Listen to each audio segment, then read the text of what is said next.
Yes, ഏതായാലും ഇവിടെ രണ്ട് കാര്യങ്ങളാണ് സുപ്രധാനമായും ഉള്ളത്. ഒന്ന്, കേസിന്റെ മുന്നോട്ടുള്ള പോക്ക്, നിലവിലത്തെ സാഹചര്യം, കേസ് എത്രത്തോളം സ്ട്രോങ് ആണ് എന്നതടക്കമുള്ള കാര്യങ്ങൾ, കേസിന്റെ മുന്നോട്ടുള്ള കാര്യങ്ങൾ. ഒപ്പം തന്നെ സാമൂഹികമായ ഈ വിഷയത്തിന്റെ ഇപ്പോഴത്തെ ഒരു പശ്ചാത്തലം, ഒരുപക്ഷെ ഇത് നൽകിയിട്ടുള്ളൊരാഘാതം, അതിൻ്റെ തുടർന്നുള്ള സംഭവങ്ങൾ, ഒരുപക്ഷെ സാമൂഹിക വിഷയം എന്ന് പറയുന്നതോടൊപ്പം തന്നെ സിനിമാ മേഖലയും കൂടി ഉൾപ്പെടുന്നതാണ്. ഞാൻ മനഃപൂർവ്വം അത് ഉൾപ്പെടുത്തിയത് കാരണം ഇത്രയും നാൾ സിനിമാ മേഖല മറ്റേതോ ഒരു മേഖലയാണ്, ഈ സമൂഹത്തിൽ നിന്നും പുറത്തേക്ക് മാറി നിൽക്കുന്ന ഒരു മേഖലയാണ് എന്നുള്ള ഒരു പ്രതീതി ഒരുപക്ഷെ ഈ അറസ്റ്റിലായ പ്രതിയെ പോലെ ഉള്ളവരൊക്കെ തന്നെയും ഉണ്ടാക്കി വെച്ചിരുന്നു. പക്ഷേ ആ ഒരു വേർതിരിവ് മാറ്റി നിർത്തിക്കൊണ്ട് അതും സമൂഹത്തിൽ കൂടി ഉൾപ്പെടേണ്ടതാണ് എന്ന ശക്തമായ ശബ്ദം സിനിമാ മേഖലയിൽ നിന്ന് കൂടി വരുന്ന പശ്ചാത്തലത്തിൽ അത് ഈ വിധത്തിൽ തന്നെ സാധാരണക്കാരുടെ ഒപ്പം തന്നെ കൂട്ടിച്ചേർത്ത് ആ ഒരു ജീവിതവും വായിക്കേണ്ടതാണ്. അതുകൊണ്ട് തന്നെ ഈ രണ്ട് വിഷയങ്ങളാണ് ഇന്ന് പ്രധാനമായും ഉയർന്നു വരുന്നത്. ആ ഒരു കാര്യത്തിലേക്ക് തന്നെ വരികയാണ്. അഡ്വക്കേറ്റ് വി അജയകുമാർ, ഒരുപക്ഷെ ഇവിടെ സ്വാഭാവികമായും എല്ലാവരും ആ ഒരു ഞെട്ടലാണ്. ഇപ്പോൾ 2 ദിവസം പിന്നിട്ടെങ്കിലും ആ ഒരു ഞെട്ടൽ ആർക്കും മാറിയിട്ടില്ല. കാരണം അപ്രതീക്ഷിതമായിരുന്നു. ആദ്യം മുതൽക്കേ തന്നെ പേര് പറഞ്ഞു കേട്ടിരുന്നെങ്കിലൊക്കെ തന്നെയും അപ്രതീക്ഷിതം തന്നെയായിരുന്നു കാര്യങ്ങളെല്ലാം തന്നെ. ഓരോ ദിവസവും ഇതിൻ്റെ പുതിയ കാര്യങ്ങൾ, എങ്ങനെ ഇതിലേക്ക് എത്തി എന്ന പുതിയ കാര്യങ്ങൾ നമ്മൾ കേട്ടറിയുകയാണ്. ഈ ഒരു പശ്ചാത്തലത്തിൽ ഇപ്പോൾ ആദ്യഘട്ടത്തിൽ നിന്നും വിഭിന്നമായി എന്തൊക്കെ കുറ്റങ്ങളാണ് ചുമത്തിയിരിക്കുന്നത് എന്ന അടക്കമുള്ള കാര്യങ്ങൾ പുറത്തേക്ക് വന്നിരിക്കുന്നു. കൂടുതൽ പേരുടെ അറസ്റ്റ് ഉണ്ടാകും എന്നുള്ളൊരു സാധ്യത, പ്രത്യേകിച്ച് 2013 മുതലുള്ളൊരു ഗൂഢാലോചന ആണ്. അതുകൊണ്ട് തന്നെ കൂടുതൽ പേരുടെ ഇൻവോൾവ്മെന്റ്, ഒരുപക്ഷെ കേസിന്റെ ഒരു മുന്നോട്ടുള്ള പോക്കിനെ എങ്ങനെയാണ് ഒരു നിയമവിദഗ്ധൻ എന്ന രീതിയിൽ താങ്കൾ കാണുന്നത്? ഈ കേസിന്റെ മുന്നോട്ടുള്ള പോക്ക് വളരെ സുതാര്യമായി വിദഗ്ധമായി മുന്നോട്ട് പോകും എന്ന് തന്നെയാണ് ഞാൻ വിശ്വസിക്കുന്നത്. അതിന് പ്രധാന കാരണം ഇതിൻ്റെ എക്സിക്യൂഷൻ പാർട്ട്, അതായത് ഇത് നടപ്പിലാക്കി എൻഡ് പ്രോഡക്റ്റ്, അതായത് ഗൂഢാലോചനയുടെ അൾട്ടിമേറ്റ് പ്രോഡക്റ്റിനെ സംബന്ധിച്ചിടത്തോളം 1-ാം കുറ്റപത്രം നിലവിൽ വന്നു കഴിഞ്ഞു, അത് കൊടുത്തു കഴിഞ്ഞു. അത് ഈ കാലാവധിക്കുള്ളിൽ കൊടുത്തതുകൊണ്ട് പ്രതികൾക്ക് സ്വാഭാവികമായും അവരുടെ അവകാശമായി കിട്ടാവുന്ന ബെയിൽ, അതായത് 90 ദിവസത്തിനകത്ത് ചാർജ് ഷീറ്റ് വന്നില്ല എന്നുണ്ടെങ്കിൽ കിട്ടാവുന്ന ബെയിൽ ഇൻവെസ്റ്റിഗേഷൻ ടീം പൂർണ്ണമായും ഒഴിവാക്കി. അത് ഏറ്റവും വലിയ വൈദഗ്ധ്യം. അപ്പോഴും അവർ അതിൻ്റെ അകത്ത് ഒരു കാര്യം ചെയ്തു, ഇതിൻ്റെ അകത്തുള്ള ഗൂഢാലോചനയെക്കുറിച്ച് ഇനി തെളിവ് കിട്ടുന്ന മുറയ്ക്ക് അടുത്ത കുറ്റപത്രം സമർപ്പിക്കുവാൻ ഉണ്ട് എന്നുള്ളൊരു സൂചന 1-ാം കുറ്റപത്രത്തിൽ തന്നെ നൽകി. അതും അങ്ങേയറ്റത്തെ വൈദഗ്ധ്യം. അതിനുശേഷം ഇതിൻ്റെ അകത്ത് ഗൂഢാലോചന പുറത്തു കൊണ്ടുവരാൻ ഉള്ള അന്വേഷണം അവർ നടത്തിക്കൊണ്ടിരിക്കവേ തന്നെ അവരെ ഏകദേശം മിസ്ഗൈഡ് ചെയ്യത്തക്ക രീതിയിൽ ദിലീപിൻ്റെ ഭാഗത്തു നിന്ന് തന്നെ ഒരു കംപ്ലൈൻറ്റ് പോലീസിലേക്ക് വന്നു. ആ കംപ്ലൈൻറ്റിൽ പറയുന്ന കാര്യങ്ങൾ അവർ അന്വേഷിച്ച് ഇപ്പോൾ ഒരു 2-ാം ഘട്ടത്തിൻ്റെ 70-80% വരെ ഇൻവെസ്റ്റിഗേഷൻ പൂർത്തിയാക്കത്തക്ക രീതിയിൽ ഉള്ള ഒരു റിമാൻഡ് റിപ്പോർട്ട് നമുക്ക് കോടതിയിൽ വായിക്കാൻ കഴിഞ്ഞു. ആ റിമാൻഡ് റിപ്പോർട്ട് എന്ന് വായിച്ചു നോക്കിയാൽ നിയമരംഗത്തുള്ള ആർക്കും മനസ്സിലാകും, വളരെയേറെ വിദഗ്ധമായി ഇതിൻ്റെ അന്വേഷണം 1-ാം കുറ്റപത്രം കൊടുത്തു കഴിഞ്ഞതിന് ശേഷവും പോലീസ് ചെയ്തുകൊണ്ടിരിക്കുകയായിരുന്നു. പക്ഷേ നിയമപരമായി ഏത് കോടതിയും അംഗീകരിക്കുന്ന തെളിവുകൾ കിട്ടുന്നതുവരെ അവർ തന്ത്രപൂർവ്വം വെയിറ്റ് ചെയ്യുകയായിരുന്നു എന്നും നമുക്ക് മനസ്സിലാക്കാൻ കഴിയും. ഇതാണ് നമ്മളൊരു ഇൻവെസ്റ്റിഗേറ്റിംഗ് ഏജൻസിയിൽ നിന്നും ഒരു എക്സ്പെർട്ടൈസ്ഡ് ഏജൻസിയിൽ നിന്നും പ്രതീക്ഷിക്കുന്നത്. കേരള പോലീസിന് അക്കാര്യത്തിൽ വളരെ വൈദഗ്ധ്യമുണ്ട് എന്ന് ഈ കേസിൽ തെളിയിച്ചിരിക്കുന്നു. അത് നമ്മുടെ സമൂഹത്തിന് ഏറ്റവും വളരെ കോൺഫിഡൻസ് നൽകുന്ന ഒരു കാര്യമാണ്. യെസ്, ശ്രീ ആലപ്പി അഷ്റഫ്, ഒരു പക്ഷേ അല്ല, നാണക്കേടാണ് അത്.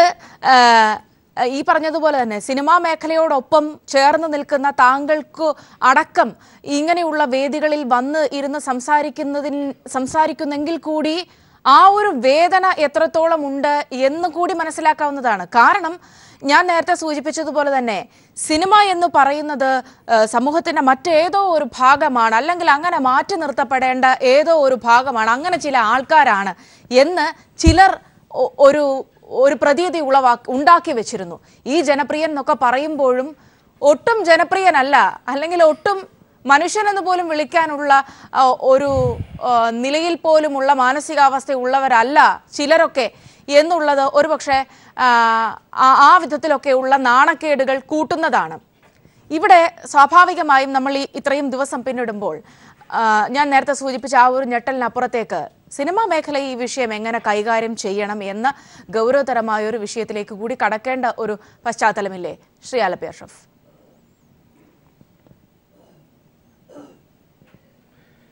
സൗമ്യ പറഞ്ഞതുപോലെ സിനിമാ മേഖലയിൽ നിന്ന് പൊതു സമൂഹത്തിനുണ്ടായ ഒരു ഹൃദയത്തിനേറ്റ ഒരു അടി, ഭയങ്കര ദാരുണമായ ഒരു സംഭവം.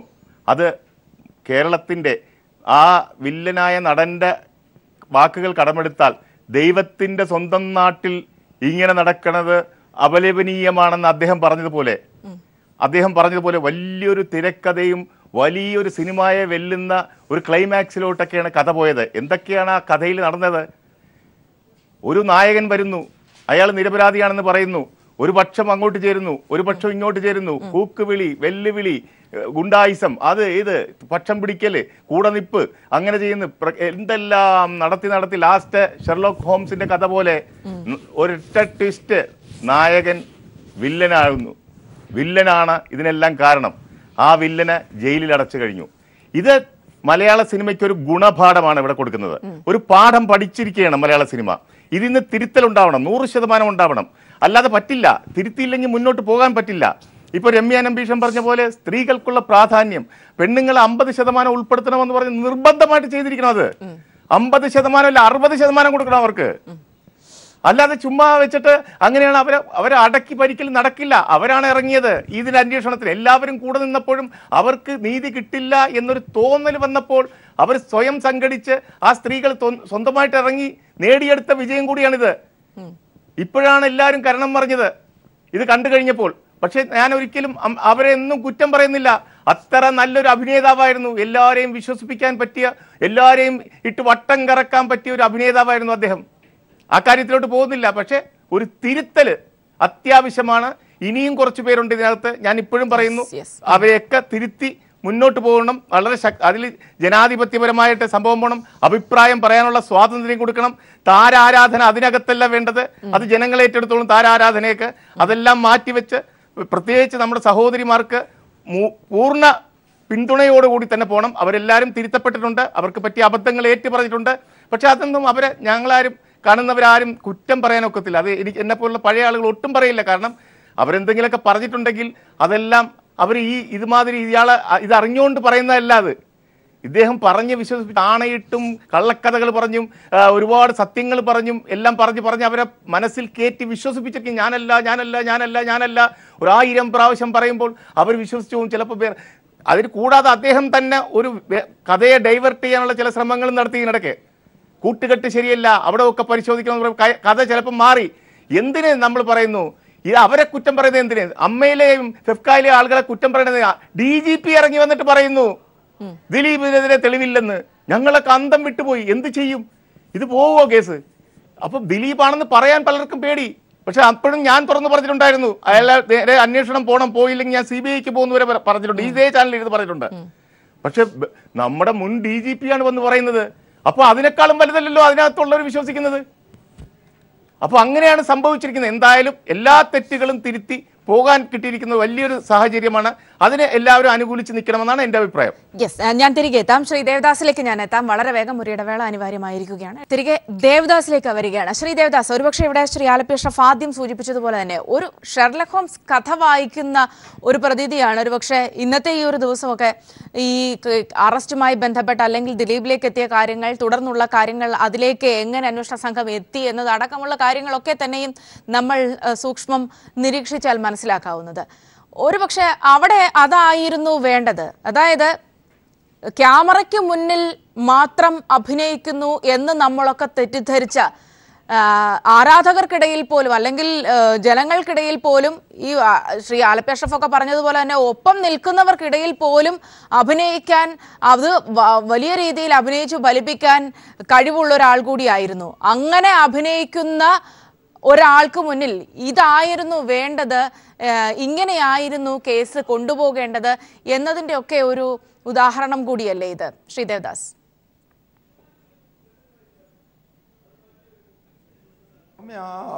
മറ്റേ ഇത് ഈ ഷേക്സ്പിയറിൻ്റെ ഇതല്ല പറയണ്ടേ, മറ്റേ ഈ ഷെർലക് ഹോംസിന്റെ ഇതെല്ലാം പറയണ്ടേ. ഇത് ആൽഫ്രഡ് ഹിച്ച്കോക്കിന്റെ ഡയൽ എം ഫോർ മർഡർ എന്ന് പറഞ്ഞ ഒരു ക്ലാസിക് സിനിമയുണ്ട്, അത് നോവലുമാണ്. അതിനെ വെല്ലും, സ്കോട്ട്ലൻഡ് യാർഡിനെ വെല്ലുന്ന ഇൻവെസ്റ്റിഗേഷനാണ് ഇവിടെ നടക്കുന്നത്. ഇവിടെ എന്ന് പറഞ്ഞാൽ കള്ള തിരുമാലികൾ, മാഫിയകളാണ് ഇത്. അതിൽ സിനിമക്കാരുണ്ട്, രാഷ്ട്രീയക്കാരുണ്ട്, ഈ മാഫിയകളുമുണ്ട്. അപ്പൊ ഇവരെ ബ്രേക്ക് ചെയ്യണ്ടെങ്കിൽ ഇവരെ ബുദ്ധിപരമായി ഡീൽ ചെയ്യാൻ വളരെ ബുദ്ധിപരമായി കളിച്ച എന്ന് പറഞ്ഞാൽ ഒരു ഫിലിമിന് പോലും പറ്റൂല. ഇപ്പൊ ഈ സിനിമക്കാരൊന്നും പറയുന്നത് ഗോപാലകൃഷ്ണൻ എന്ന് പറയുന്ന റൗഡി കൂതറ ഈ ജയിലിലായപ്പല്ലേ ഇവരെല്ലാം പുറത്തിറങ്ങിയത്. ശ്രീനാഥ് മരണപ്പെട്ടു, ഒരു ഡൗട്ട്ഫുൾ കേസാണ്. തിലകനെ മരണത്തിലേക്ക് നയിച്ചു, അവരുടെ മനുഷ്യാവകാശം ലംഘിച്ചു. മറ്റേ കലാഭവൻ മണി മരണപ്പെട്ടു. ഇവരെല്ലാം എവിടെയായിരുന്നു? 3ഓളം സ്ത്രീകൾ ഇതേ പൾസർ സുണി ഇതേപോലെ ചെയ്തെന്ന് ലാലാണ് പറയുന്നത്. മുൻനിര നായകൻ സംവിധായകനെല്ലാം അവൻ പറഞ്ഞത് ഇൻവെസ്റ്റിഗേറ്റ് ചെയ്തോ. ഇന്നലെ ഈ മറ്റേ പൃഥ്വിരാജ് എന്നും പറഞ്ഞിട്ട് ഇപ്പം ഈ രമ്യ നമ്പീശനൊന്നും കരണ്ട് കാര്യമില്ല. അപ്പം രമ്യ നമ്പീശൻ ആ 3 കുട്ടികൾക്ക് വേണ്ടിയില്ല, ഇവരുടെ സുഹൃത്തായ നടീനോട് മാത്രമേ ഉള്ളൂ ഇവർക്ക് എലിജൻസ്. മുൻനിര നായിക എത്രയാൾ പോയി. അപ്പോൾ ഇവർ പിന്നെ ഒന്ന് സൗമ്യ, ഇതെല്ലാം ഒരു സാമ്പിൾ പൂരം മാത്ര.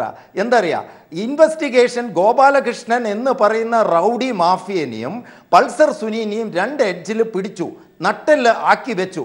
ഇനി സാമ്പിൾ ഇനി പൂരം തുടങ്ങാൻ പോന്ന. അതിൽ ആദ്യത്തെ പൂരം ആരെ കൊടുക്കുമെന്ന് പറഞ്ഞാൽ അന്ന് രാത്രി വന്ന ഒരു MLA ഉണ്ട്, എന്നെ വിളിച്ചിട്ടില്ല, എന്നെ അന്വേഷണത്തിന് വിളിച്ചിട്ടില്ല. അത് ദിലീപ് പറഞ്ഞ പോലെ തന്നെയാണ്. എൻ്റെ അന്വേഷണത്തിലാണ് അന്വേഷണം നടക്കുന്നതെന്ന് ജനങ്ങളെ തെറ്റിദ്ധരിപ്പിച്ച പോലെയാണ് ഈ തൃക്കാക്കര MLA പറയുന്നത്. എന്നെ വിളിച്ചില്ല, ഇപ്പം വിളിക്കും. എന്താ പറയുക, അന്ന് രാത്രി പൾസർ സുനിക്ക ഫോൺ ചെയ്തേ. ഒരു MLA ഒരു മഫാണോ MLA? ബുദ്ധിയില്ലേ അവന്? ലോ ഓഫ് ദ ലാൻഡ് എന്താ പറയുന്നത്? നിങ്ങൾ ഒരു നിയമം നിങ്ങളുടെ കൈവശം എടുക്കരുത് ഒരാളും, അത് പോലീസിനെയാണ് അറിയിക്കേണ്ടത്. ഇവൻ മെയിൻ പ്രതിനെയാണ് വിളിക്കുന്നത്. അന്ന് ആ പ്രതി ഓഫാക്കി പോയോണ്ട് അന്ന് പിടിച്ചിട്ടില്ല. അതിനാണ് പോലീസ് മറ്റേ ഈ വക്കീൽ കോട്ട് ഇട്ടിട്ട് വക്കീലിൻ്റെ ഓഫീസിൽ വന്ന് മജിസ്ട്രേറ്റിൻ്റെ മുമ്പിൽ ഹാജരാവാൻ വന്ന പൾസർ സുനീനെയും ഈ പ്രതിനെയും അടിച്ച് പിടിച്ചപ്പാണ് കുമ്മനം രാജശേഖരനല്ലേ എന്തേലും ബേജാറ്. ഇത് മനുഷ്യാവകാശ ലംഘനമാണ്, ഇങ്ങനെയൊന്നും പിടിക്കാൻ പാടില്ല. ഈ MLA ഇത് സുനന്ദ പുഷ്കറിനും പറ്റിയതും ഈ BJP കോൺഗ്രസ് തന്നെയാണ് ഒത്താശ ചെയ്തത്. ഈ സുധാകരനെല്ലാം നടുക്ക് നിന്നയല്ലേ ഇത്. അതുപോലെ ഇവർ ഈ കൊലപാതകം പൈസ ഉള്ളെടുത്ത ഇടനിലക്കാർ ഇവരെ ഒരു ജീൻസാണത്. അത് ആ ജീനിലെ DNA ആണ് ഇത്. അതാണ് ആലുവ MLA വീട്ടിൽ കയറിയിട്ട് പറയുന്നത്, ഫോൺ ചെയ്യുന്നത്. ഇന്ന് നിങ്ങൾ കുടുങ്ങും. ഇനി ഒരു പൂരം നടക്കാൻ പോകുന്നുണ്ട്. ഇതിലെന്ന് പറഞ്ഞാൽ സൗമ്യ നിങ്ങൾ വിചാരിക്കുന്ന പോലെയല്ല, ഇപ്പം ഈ EDയും മറ്റേതും വരുന്ന പോലെയല്ല. BCCIൻ്റെ എല്ലാം കേസ് പോലെ മാഫിയൻ്റെ മേൽ മാഫിയാണ്. നിങ്ങൾ 90% പെൺകുട്ടികൾ കൊടുത്താലും 3 ആൾ മതി എക്സിക്യൂട്ടീവ് കമ്മിറ്റിയിൽ ഇതെല്ലാം പൊളിക്കാൻ. ആ മാഫിയകൾ അന്ന് കുറുക്കനെ പോലെ രാത്രി ദിലീപിനെ കൊണ്ടുപോകാൻ വേണ്ടി കുറുക്കനെ പോലെ ഒരു 2nd rate 3rd rate actor വന്നിനല്ലോ, ആ മൊട്ട ഗൾഫ് ഗേറ്റിൻ്റെ പരസ്യക്കാരൻ. അവനെ പിടിക്കണം. അവനെല്ലാം ഈ മാഫിയ. ഈ കലാഭവൻ മണീനെ കൊന്ന് മരിച്ചപ്പോൾ ഇവർക്കൊന്നും ഒരു സങ്കടം കണ്ടില്ലല്ലോ. അതെല്ലാം ഇതിൻ്റെ ഭാഗമായി ഈ കൊലപാതകം, ബലാത്സംഗം, ബ്ലൂ ഫിലിം നിർമ്മാണം. ഈ അമ്മക്ക് ബ്ലൂ ഫിലിം നിർമ്മാണത്തിൻ്റെ അമ്മയാണ് ഇത്, അല്ലെങ്കിൽ ഈ അമ്മ എന്നല്ല പൂതനയാണ് ഇത്. ബ്ലൂ ഫിലിം നിർമ്മാണമാണ് പണി. പെണ്ണുങ്ങളെ ബ്ലാക്ക് മെയിൽ ചെയ്ത് അവരുടെ പരിധിയിൽ നിർത്താനുള്ള ഒരു മാഫിയ ഗ്യാങ് ആണ് ഇത്. അതിൻ്റെ തല തൊട്ടപ്പനാണ് ഈ കൊച്ചിയിൽ എരന്ന് നടന്ന് 10 ഉറുപ്പ്യക്ക് വേണ്ടി എരന്ന്. ഇപ്പോൾ ആലപ്പി അഷ്റഫ് പറയൂ, ആദ്യകാല മിമിക്രി തുടങ്ങിയതാണ് ആലപ്പി അഷ്റഫ്. അതിൽ വന്ന ഒരു ചെറിയ നാരോന്താണ് ഈ പൈപ്പിലെ വെള്ളം കുടിച്ചിട്ട് നിന്നത്. അതാണ് ഈ എച്ചിത്തരം തുടർച്ചയായിട്ട് നിന്നുകൊണ്ട് ശ്രീ ദേവദാസ്. അഡ്വക്കേറ്റ് ശ്രീ അജകുമാർ, ഇവിടെ സൂചിപ്പിച്ചതുപോലെ തന്നെ, ശ്രീ ദേവദാസ് പറഞ്ഞതുപോലെ തന്നെ, എങ്ങനെ ഇതൊരു ചെറിയൊരു കൊട്ടേഷനായി കാണാനാകില്ല. ഈ ഒരു 1.5 കോടി കൊണ്ട് ആ സ്ത്രീയുടെ വായ അടപ്പിക്കാം, അല്ലെങ്കിൽ ആ സ്ത്രീക്ക് പകരം വീട്ടാം എന്ന് ചിന്തിച്ച ആൾ നടത്തിയ ഗൂഢാലോചന, അതിൻ്റെ ഒരു ഡെപ്ത്, അയാൾ മറ്റെന്തൊക്കെ ചെയ്തിരിക്കാം, അയാൾക്ക് അങ്ങനെ ചെയ്യാനുള്ളൊരു സാഹചര്യം എങ്ങനെയുണ്ടായി, ഇതൊക്കെയും ക്രിമിനൽ പശ്ചാത്തലമുള്ള കാര്യങ്ങളാണ്. അല്ലെങ്കിൽ ആ രീതിയിൽ തന്നെ അന്വേഷിക്കേണ്ട കാര്യമാണ്. ആ രീതിയിൽ അന്വേഷണത്തിന്റെ പരിധിയിലേക്ക് കൂടി വരേണ്ട കാര്യങ്ങളാണ്. അത്തരം കാര്യങ്ങളിലേക്ക് കൂടി വരാനുള്ളൊരു സാഹചര്യം ഇപ്പോൾ ഉണ്ടോ? നിങ്ങൾ ഈ ഇൻവെസ്റ്റിഗേഷൻ ടീമിനെ പൂർണ്ണമായും വിശ്വസിക്കണം. കാരണം അവരാരെയും എത്ര വില കൂടിയ എത്ര സെലിബ്രിറ്റി ആയിട്ടും ഈ കേസിൽ അവർ ആരുടെ വാക്കുകളും വിശ്വസിച്ചിട്ടില്ല. അവർ ഫാക്ട്സാണ് തേടിപ്പോയത്. അതാണ് ഒരു അന്വേഷണ ഉദ്യോഗസ്ഥന് വേണ്ടത്. സ്വന്തം അച്ഛനെ സംശയിക്കുന്ന ഒരു രക്തമുള്ളവനായിരിക്കണം ഇൻവെസ്റ്റിഗേറ്റിംഗ് ഓഫീസർ. ഇവിടെ നിങ്ങൾ പറയുന്നത് പോലെ ഇപ്പോൾ ഈ കുടുംബ ബന്ധങ്ങൾ ഉലച്ചതിലുണ്ടായ വൈരാഗ്യമെന്ന് പറയുന്നതും തള്ളിക്കളയാനാകാൻ പറ്റാത്ത ഒരു വൈരാഗ്യം തന്നെയാണ്. സ്വാമി ചോദിച്ച ഒരു ചോദ്യമുണ്ട്, ഈ 1.5 കോടി മുടക്കി ഇത് ഇത്രയും വേണമെന്ന്. അക്കാര്യത്തിൽ എനിക്ക് പരിമിതികളുള്ളതുകൊണ്ട് ഞാൻ പറയാം, ഇനിയും അതിനെ സംബന്ധിച്ചുള്ള കൂടുതൽ മോട്ടീവുകൾ അന്വേഷണത്തിൽ തീർച്ചയായും വരും. അത് തെളിവ് കിട്ടുന്നത് വരെ നമ്മുടെ അന്വേഷണ ഉദ്യോഗസ്ഥന്മാർ പുറത്ത് പറയില്ല എന്ന് വിശ്വസിക്കുന്നവനാണ് ഞാൻ. കാര്യം അവസാനം ഈ മോട്ടീവ്സ് പലതാകാം. ആഡ് ചെയ്യാം. ഈ വാല്യൂ ഓഫ് കൊട്ടേഷൻ നോക്കിക്കോയാൽ ആർക്കും ഒരു സംശയം തോന്നാം, ഇയാൾ ഈ ഒരു കുടുംബ ബന്ധത്തിന് വേണ്ടി ഇതിൽ കൂടുതൽ എന്തോ തിരിച്ചെടുക്കുന്നതിന് വേണ്ടിയും കൂടെ ആണോ ഇത് ചെയ്തത് എന്ന് സാധാരണക്കാരൻ്റെ ചിന്താഗതിയിൽ ഒരു സംശയമുണ്ടെങ്കിൽ അതിനുള്ള ഉത്തരം നമ്മുടെ ഇൻവെസ്റ്റിഗേഷൻ ടീം പൊയ്ക്കൊണ്ടിരിക്കുകയാണ്. അവർ പോകും, അത് പുറത്തു വരും. യെസ്, ശ്രീ ആലപ്പി അഷ്റഫ്, ഇവിടെ ഒരുപക്ഷെ താങ്കളെയൊക്കെ എനിക്ക് തോന്നുന്നു എനിക്ക് എൻ്റെ ചെറുപ്പത്തിൽ മുതലേ പരിചയമുള്ള ആളാണ്. എന്ന് വെച്ചാൽ ഫെമിലിയർ ആണ്. ഒരുപക്ഷെ താങ്കളെ പോലുള്ള നിരവധി യഥാർത്ഥ ജനകീയകൾ സിനിമാ മേഖലയിലുണ്ട്. പക്ഷേ എങ്ങനെ നമ്മളുടെ ഈ സിനിമാ മേഖല ഈ വിധത്തിൽ മാഫിയകളുടെ കയ്യിലേക്ക് എത്തപ്പെട്ടു? ഇത്തരത്തിൽ അഭിനയമല്ല, അല്ലെങ്കിൽ അഭിനയത്തിൽ നിന്നും കിട്ടുന്ന പ്രതിഫലമല്ല, അതിനും അപ്പുറത്തേക്ക് മറ്റു പലതും വെട്ടിപ്പിടിക്കാനുള്ള ഒരു ഷോർട്ട് കട്ടാണ് ഇത് എന്ന് ഒരുപക്ഷെ താങ്കളെപ്പോലെ തന്നെ സിനിമയിലേക്ക്, അതായത് മിമിക്രി എന്ന ആ ഒരു കലയിൽ കൂടി സിനിമയിലേക്ക് എത്തിയ ദിലീപിനെ പോലെയുള്ള ഒരാൾക്ക് അങ്ങനെ ഒരു സാഹചര്യം സ്വീകരിക്കേണ്ടി വന്നു, അല്ലെങ്കിൽ അങ്ങനെ ഒരു സാഹചര്യം ഒരുക്കി. അവിടെ താങ്കൾ നേരത്തെ സൂചിപ്പിച്ചത് ഇപ്പോൾ പറയുന്ന ഈ പുതുതലമുറ നടിമാരും നടന്മാരും ഒക്കെ തന്നെയും ഇപ്പോൾ ശബ്ദമുയർത്തുന്നുണ്ടെങ്കിലും അതിനെ ന്യായീകരിക്കാൻ താങ്കൾ കാണിച്ചൊരു മനസ്സുണ്ട്. പക്ഷേ അത് അങ്ങനെ തള്ളിക്കളയാനാകുമോ? അവിടെ പണ്ട് മുതൽക്കേ തന്നെയും ഈ ഇങ്ങനെയുള്ള സാഹചര്യങ്ങൾക്ക് വേണ്ടി ഇടയൊരുക്കിയ വലിയ തെറ്റായ ഒരു സമ്പ്രദായം ഈ സിനിമാ മേഖലയിൽ നിലനിൽക്കുന്നുണ്ടായിരുന്നു. അതിനെ തള്ളിക്കളയാനാകുമോ ശ്രീ ആലപ്പി അഷ്റഫ്? ഒരിക്കലും തള്ളിക്കളയാനാകില്ല. ഇവിടെ തിരുത്തപ്പെട്ടില്ലെങ്കിൽ ഇനിയും ഇതുപോലത്തെ ഗോപാലകൃഷ്ണന്മാരുണ്ടാവും, അത് സംശയമില്ല. ഈ ഫീൽഡ് അതുപോലത്തെയാണ്. ഇവിടെ ഒന്നിനും ക്ഷാമമില്ലാത്തൊരു ഫീൽഡാണ്. പണത്തിന് പണം, മദ്യത്തിന് മദ്യം, എന്തെല്ലാം വേണം ഒരാൾക്ക്, അതെല്ലാം സുലഭമായി കിട്ടുന്ന ഒരു ഫീൽഡാണ് ഇത് സിനിമ. അത് ഇവിടെ മാത്രമല്ല, ഏത് സിനിമാ ലോകം എടുത്താലും, ബോംബെയിൽ പോയാലും, ചെന്നൈയിൽ പോയാലും, ആന്ധ്രയിൽ പോയാലും എല്ലായിടത്തും ഇത് തന്നെ സ്ഥിതി. പക്ഷെ അവിടെയൊക്കെ ഇത്ര നിഷ്ഠൂരമായ ആളുകൾ കുറവാണെന്നേ ഉള്ളൂ. അതിൽ നമ്മുടെ ഇന്ത്യൻ സിനിമയിൽ തന്നെ പല ക്രൂരതകളും, അവിടെ ആളുകളെ വെടിവെച്ച് കൊന്നിട്ടുണ്ട്, ആണുങ്ങൾ അങ്ങോട്ടും ഇങ്ങോട്ടും പ്രശ്നങ്ങൾ ഉണ്ടായിട്ടുണ്ട്. പക്ഷെ ഇത്രയും വലിയൊരു ഗ്രൂപ്പ് റേപ്പിന് വേണ്ടി കൊട്ടേഷൻ കൊടുത്തിട്ട് അത് ചിന്തിക്കാൻ പറ്റത്തില്ല. അത് എല്ലാവരുടെയും, ഇപ്പോൾ അദ്ദേഹം പറഞ്ഞതുപോലെ നമ്മുടെ സിദ്ദീഖ് എന്ന നടൻ, അദ്ദേഹം അവിടെ ചെന്ന് ഞങ്ങളെല്ലാം ഷോക്കായി പോയി. ഞാൻ വന്നാൽ ഇറക്കിക്കൊണ്ടുപോകുമെന്ന് പറഞ്ഞു. പക്ഷെ അതിന്റെ പിന്നിലൊരു കാര്യം ആലോചിക്കണം, അവരെല്ലാം എത്രത്തോളം വിശ്വസിപ്പിച്ചിരിക്കുന്നു എന്നുള്ളത് കൂടെ ചിന്തിക്കണം നമ്മൾ. ആ നിങ്ങൾ പറഞ്ഞ പോലെ, ആ മുട്ടത്തലയൻ എന്ന് പറഞ്ഞ ആളെന്ന് പറഞ്ഞ പോലെ, ആ സിദ്ദീഖ് നടൻ, അയാൾ തെറ്റിദ്ധരിക്കപ്പെട്ടിട്ടാണ് വന്ന് നിൽക്കുന്നത്. ഇവനെ വിശ്വസിച്ചിട്ടാണ് വന്ന് നിൽക്കുന്നത്. നാദർഷയുടെ കാര്യം പറഞ്ഞു, വലിയ 2 സൂപ്പർ ഹിറ്റ് കൊടുത്ത എല്ലാ ഡയറക്ടർമാരെക്കാളും മേലെ നിൽക്കുന്ന ആളാണ് നാദർഷ. ഏതൊക്കെ പടങ്ങൾ, രണ്ടും മറ്റേ അമർ അക്ബർ ആന്റണി, കട്ടപ്പനയിലെ ഹൃതിക് റോഷൻ, ബോക്സ് ഓഫീസിൽ ബമ്പർ ഹിറ്റുകളാണ് 2 പടവും. അവിടെയും നാദർഷയെ പോലുള്ള കൂട്ടുകാരൻ പോലും വീണുപോയി ഇവന്റെ കയ്യിൽ. കാരണം 5 വർഷത്തോളം നാദർഷ പുറകെ നടന്ന ഒരു ഡേറ്റിന് കൊടുക്കാതെ വന്നപ്പോൾ പടം ക്ലിക്കായപ്പോഴാണ് കൂടെ കൊണ്ടുനടക്കാം. അവർക്കൊക്കെ തിരിച്ചറിവ് കുറവായിരുന്നു എന്ന് പറഞ്ഞാൽ ഞാൻ സമ്മതിക്കാം. പക്ഷെ ഞാനൊക്കെ നേരത്തെ പറഞ്ഞിരുന്നു ക്രൂരനായ തമാശക്കാരനെന്ന് ഞാൻ പറഞ്ഞിരുന്നു. 12 വർഷം വ്യക്തിപരമായി ഓരോരുത്തരെ എടുത്തു പറയുന്നില്ല. ഇപ്പൊ സിദ്ദീഖ് ആയാലും ആദർശയായാലും അതിന്റെ സാഹചര്യം ഏതായാലും കേസ് അന്വേഷണവുമായി ബന്ധപ്പെട്ടൊക്കെ തന്നെ വരുമായിരിക്കും. പക്ഷേ ഇവർ ഇങ്ങനെ ചിലർ തെറ്റിദ്ധരിപ്പിക്കപ്പെട്ടത് മാത്രമാണ് എന്ന് കരുതാനാകുമോ? ഇങ്ങനെയല്ലെങ്കിൽ മറ്റൊരു രീതിയിൽ ഇതിൽ ഡയറക്റ്റ് ഇൻവോൾവ്മെന്റ് അല്ല മാത്രമല്ല പറയുന്നത്, ഒരുപക്ഷെ ഇത്തരത്തിലുള്ള സാഹചര്യങ്ങൾ തങ്ങൾക്കുമുണ്ട്, അല്ലെങ്കിൽ അങ്ങനെയുള്ള സാഹചര്യങ്ങളിൽ കൂടി തന്നെയാണ് കാര്യങ്ങൾ മുന്നോട്ട് പോകേണ്ടത്. അങ്ങനെ ഒരു വൈരാഗ്യമുണ്ടെങ്കിൽ അതിങ്ങനെയാണ് തീർക്കേണ്ടത്. ഇങ്ങനെയാണ് ഒരു നടൻ സിനിമയിൽ നിന്ന് കിട്ടുന്ന പ്രതിഫലമോ അല്ലെങ്കിൽ മറ്റു രീതിയിൽ സിനിമാ മേഖലയെ ഉപയോഗപ്പെടുത്തിയുള്ള പ്രതിഫലമോ അല്ല തനിക്ക് ജീവിക്കാൻ വേണ്ടത്. ഇത്തരത്തിലുള്ള ചില തട്ടിപ്പുകളും ഇത്തരത്തിലുള്ള ഗുണ്ടകളെ കൂടെ കൊണ്ട് നടക്കലാണ് എന്നൊക്കെ ചിന്തിക്കുന്ന ഭൂരിപക്ഷം ആൾക്കാർ ഇപ്പോഴും ഇല്ലേ സിനിമാ മേഖലയിൽ? ഭൂരിപക്ഷമില്ല, ഒരിക്കലുമില്ല, ഭൂരിപക്ഷമില്ല. അപൂർവം ചിലരേ ഉള്ളൂ അങ്ങനെയുള്ളവർ. മറ്റ് ബിസിനസ് പണ്ടൊക്കെ സിനിമയിൽ വരുന്നവർ, ഇപ്പോൾ പ്രേം നസീറിനെ എടുത്താലും സത്യനെ എടുത്താലും ആരെ എടുത്താലും പഴയ നടന്മാരെ എടുത്താലെല്ലാം അവർ സിനിമ മാത്രമാണ് ഉപജീവനം. അവരാരും മറ്റ് ബിസിനസ്സിൽ പറ്റത്തില്ല. ഇപ്പോൾ കലാകാരൻ കച്ചവടക്കാരനായി മാറി വീണ്ടും. അപ്പോഴത്തേക്ക് പല പല ശാഖകളിലോട്ട് ഒഴുകാൻ തുടങ്ങി, പണം വന്ന് കുമിയാൻ തുടങ്ങി. ഇപ്പോൾ ശരിക്കും ദിലീപിനൊക്കെ ഈ മാഫിയ ബന്ധമുണ്ടെന്നുള്ളത് പലർക്കും നേരത്തെ അറിയാമായിരുന്നു ഇതിനകത്തുണ്ടെന്ന്. അവരെ എതിർത്താൽ രക്ഷപ്പെടാൻ പറ്റില്ലെന്നറിയാം. പലരും പേടിച്ചും ഭയന്നുമാണ്. നമ്മുടെ ജോയി മാത്യുവിനെ പോലുള്ള അദ്ദേഹമൊക്കെ പറഞ്ഞെന്താണ്, തിലകന്റെ അനുഭവം വരും, അതുകൊണ്ട് ഞങ്ങൾ മിണ്ടിയില്ല. അവർക്ക് ഇന്ന് അദ്ദേഹം പറയുന്ന അയാളുടെ കൂടെ അഭിനയിച്ചിന് ലജ്ജിക്കുന്നത് പിന്നീടാണ് പറയുന്നത്. അന്ന് പറയാൻ പേടിച്ചാൽ തിലകന്റെ അനുഭവമാണ് ഉണ്ടാകുന്നത്. അപ്പൊ ഇവർ അടക്കി വാണുകൊണ്ടിരിക്കുന്ന അങ്ങനെ ഒരു കാലഘട്ടം ഇതിനു മുമ്പില്ലായിരുന്നു. ശരിക്കും ഞാൻ പറയുന്നു, ഇത്രയും ക്രൂരനായ, ഇത്രയും അഭിനേതാവായ ഒരാള് സിനിമയുടെ ചരിത്രത്തിൽ, ഞാൻ വന്നിട്ട് പഴയ ചരിത്രവും എനിക്കറിയാം, ഞാൻ വന്നിട്ട് 37 വർഷം കഴിഞ്ഞു, 40 വർഷമാകുന്നു. അപ്പോൾ വന്നിട്ട് അതുപോലും ഞാൻ ഇതുവരെ ജീവിതത്തിൽ കണ്ടിട്ടില്ല ഇങ്ങനെ ഒരാള്. എത്രയോ അങ്ങോട്ടും ഇങ്ങോട്ടും സഹായിക്കുന്നവരും പരസ്പരം സ്നേഹിക്കുന്നവരും ഉണ്ടായിരുന്ന ഒരു ഫീൽഡായിരുന്നത്.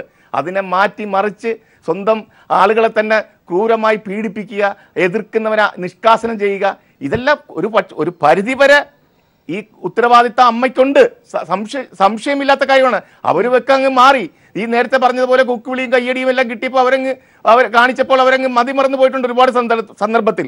പക്ഷേ തിരുത്തപ്പെടണം, പ്രത്യാശിക്കുകയാണ് നമ്മൾ. അവിടെയാണ് ശ്രീ ദേവദാസ്, തിരുത്തപ്പെടുമോ എന്നുള്ളതാണ് സ്വാഭാവികമായും ഈ ഒരു ഘട്ടത്തിൽ ഉയർന്നു വരുന്ന ഒരു പ്രധാന വിഷയം. ശ്രീ ആലപ്പി അഷ്റഫ് സൂചിപ്പിച്ചതുപോലെ തന്നെ ഇത്തരത്തിലുള്ള ഒരുപക്ഷെ ഇവിടെ നമുക്കറിയാം, ഇപ്പോൾ അമ്മ സംഘടനയുമായി ബന്ധപ്പെട്ടായാലും അല്ലെങ്കിൽ മറ്റ് സിനിമ നടിമാരുടെ കാര്യങ്ങളായാലും നമുക്കറിയാം, ദിലീപ് എന്ന വ്യക്തിയെ പേടിച്ചു നിൽക്കേണ്ട ഒരു അവസ്ഥയുണ്ടായിരുന്നു. അതുകൊണ്ടാണ് ദിലീപ് അഴിക്കുള്ളിലായി ഇത്രയും കാര്യങ്ങൾ സ്ട്രോങ് ആണ് എന്ന ഒരു പശ്ചാത്തലം വന്ന സ്ഥിതിക്ക് ഇത് ഇവിടെ കാര്യങ്ങൾ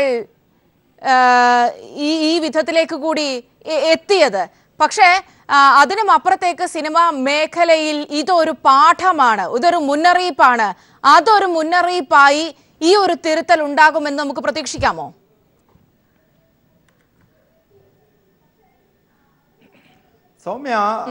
സൗമ്യ ഇതിനു മുമ്പേയും 3-4 കൊല്ലം മുമ്പേ ഇതേ ഇതിൽ BCCIന്റെ കേസ് കാണുന്നില്ലേ? ഓറ് നന്നാവില്ല, മറ്റന്നാൾ കേസ് വരുന്ന അതേപോലെ തന്നെയുള്ള മാഫിയാണ്. ഇത് ശരിയാവില്ല. ഇത് എന്താന്ന് പറഞ്ഞാൽ ഇന്നലെ പെട്ടുപോയോണ്ട് ഈ റൗഡി മാഫിയ ജയിലിൽ പെട്ടോണ്ട് അപ്പോഴേക്ക് നാവ് വളഞ്ഞ കണ്ട നമ്മൾ എരേൻ്റെ ഒപ്പാണ് മറ്റേന്ന്, അല്ലെങ്കിൽ മോശം പെണ്ണുങ്ങളെ കിടന്നു കൊടുക്കുക എന്നെല്ലാം പറഞ്ഞവൻ ആസ്പത്രിയിൽ പോവുക പ്രസിഡന്റ്, അതുവരെ രോഗമില്ലാത്തവനെല്ലാം ആസ്പത്രിയിലോ.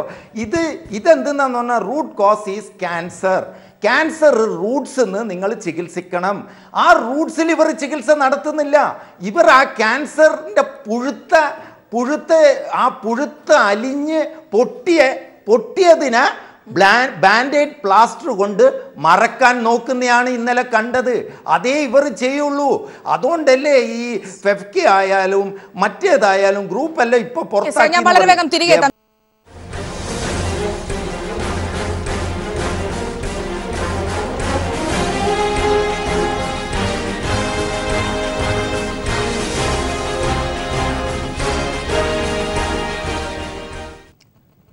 $523 എന്ന നമ്പറിലേക്ക് പൂർണ്ണമായും കേന്ദ്രീകരിക്കപ്പെട്ട ഗോപാലകൃഷ്ണൻ എന്ന ദിലീപ്.